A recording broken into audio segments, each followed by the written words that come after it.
Bismillahirrahmanirrahim. Hello friends, Assalamualaikum. Welcome back to Dinner's Language Club at English with Arifa Miss. I'm Sarika from Chattogram. So friends, let's learn the meaning of some useful idioms. She is a smart cookie. এটার অর্থ কি? সে একটা খুবই চতুর biscuit? না, she is very smart or intelligent. সে খুবই চতুর এবং বুদ্ধিমান একজন। He is full of beans. এটা কি সে এতগুলো বিচি নিয়ে বসে আছে? না, he is very energetic, active or full of energy. এটা বলতে পারো, মানে সে খুবই অ্যাক্টিভ একটা মানুষ, খুবই এনার্জেটিক, মানে সে হাঁপিয়েছে যে তুমি এরকম খুবই কম দেখেছ, তাকে আমরা বলতে পারি he is full of beans. My friend went bananas.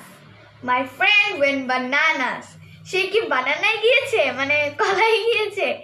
না, এটা হচ্ছে my friend went mad. আমার ফ্রেন্ড পাগল হয়ে গেছে, পুরা পাগল হয়ে গেছে, তখন আমরা বলতে পারি my friend went bananas. I have got a lot on my plate. I have got a lot on my plate. এটা কি খাবারের সময় বলবো? I have or I am very very very busy, মানে তুমি যখন খুবই ব্যস্ত থাকবে তখন তাড়াতাড়ি বলতে পারবো I have got a lot on my plate. Bye bye, এরকম করে কেটে দিলাম। এটা আমরা ইংলিশে যারা ইডিয়ামস বুঝে তাদের সাথে ব্যবহার করবো, আর আমরা বলতে পারি I am very busy, bye bye, that's it.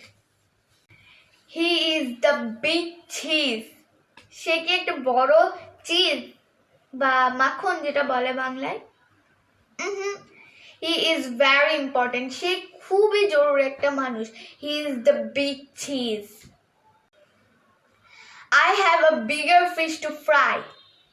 I have a bigger fish to fry. I have more important things to do.